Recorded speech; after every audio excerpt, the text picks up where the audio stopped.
शैतान चूँकि हमारा बहुत बड़ा दुश्मन है, और अगर मैं किसी का दुश्मन हूँ ना तो मैं दो तरह से उस पर अटैक करूँगा। जैसे कंट्रीज़ किसी दूसरी कंट्री को गिराना होता है ना, दो तरह से अटैक करते हैं।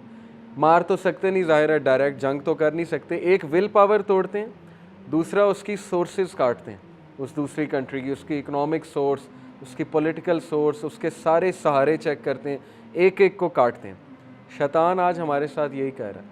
एक वो हमारी विल पावर तोड़ रहा है। विल पावर कैसे तोड़ रहा है? नेगेटिव सेल्फ टॉक से कि तू बेकार है, तू किसी खाते में नहीं है, तू कर ही नहीं सकता, तू बच ही नहीं सकता, तू एडिक्ट है, तू बेकार हो चुका है। लोग अब ईमेल्स मुझे करते हैं, इतनी लैंग्वेज उन्होंने नेगेटिव यूज़ की होती है, मुझे दुख होता है कि यार ये अशरफुल मखलूक़ात ये बात कर रहा है जिसको अल्लाह ने फ़रिश्तों को कहा था कि सजदा करो। क्या ये एक इंसान की टोन हो सकती है? बड़े दुख की बात है कि वो विल पावर ही तोड़ बैठा अपनी। वो ये कह रहा है कि मैं ख़त्म हो गया हूँ, मैं बच ही नहीं सकता। तो ये शैतान है जो आपकी विल पावर तोड़ना चाहता है, जो आपको ये प्रूव करना चाहता है कि तू नहीं कर ही नहीं सकता, तू इस जोगा ही नहीं है। पहली बात। दूसरी बात, वो आपकी सोर्सेस काटता है, हर तरह की सोर्स, और सबसे बड़ी सोर्स है अल्लाह। वो आपको अल्लाह से दूर करता है आहिस्ता आहिस्ता। पहले नमाज़ें छुड़वा के, फिर ये कि नमाज़ों के हवाले से दिल में एक तंगी सी बना के कि यार नमाज क्यों मैं पढ़ूँ, सुस्ती सी होती है नमाज़ पढ़ने के हवाले से, उठा नहीं जाता, नमाज़ पढ़ी नहीं जाती। फिर अल्लाह से जो एक आधी दुआ आप कर रहे थे हफ्ते में वो भी जाती है, अल्लाह से ताल्लुक़ ही कोई नहीं। फिर जो कभी सोते हुए कभी अल्लाह से बात कर लेते थे वो भी जाता है। आहिस्ता आहिस्ता आहिस्ता आहिस्ता अल्लाह निकलता जाता है लाइफ से, यानी हम खुद निकालते हैं अल्लाह सुब्हानहू व तआला के कॉन्सेप्ट को।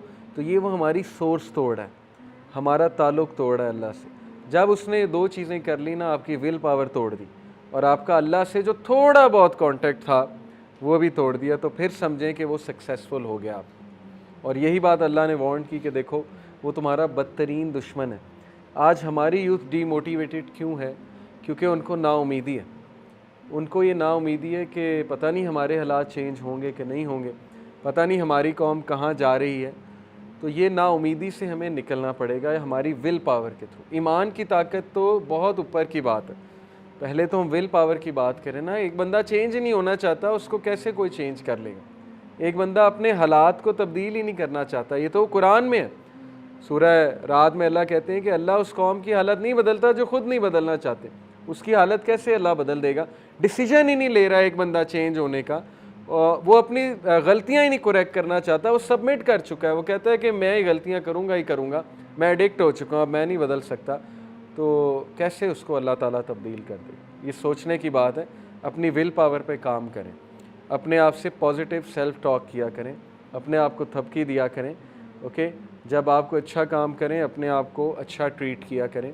Negative self talk is very bad. चूँकि मैं पॉजिटिव साइकोलॉजी पढ़ता रहता हूँ, हमेशा पॉजिटिव इंटरप्रिटेशन किया करें हालात की। हर इंसान से गुनाह होता है, इंसान फिसल जाता है, लेकिन गिव अप ना करें। ये ना कहें कि बस अब मैं गुनाह ही करूँगा, मैं तो आदी हो चुका हूँ, गुनाह मेरी रूटीन बन चुकी है, अब मैं नहीं बदल सकता, मैं नहीं चेंज हो सकता।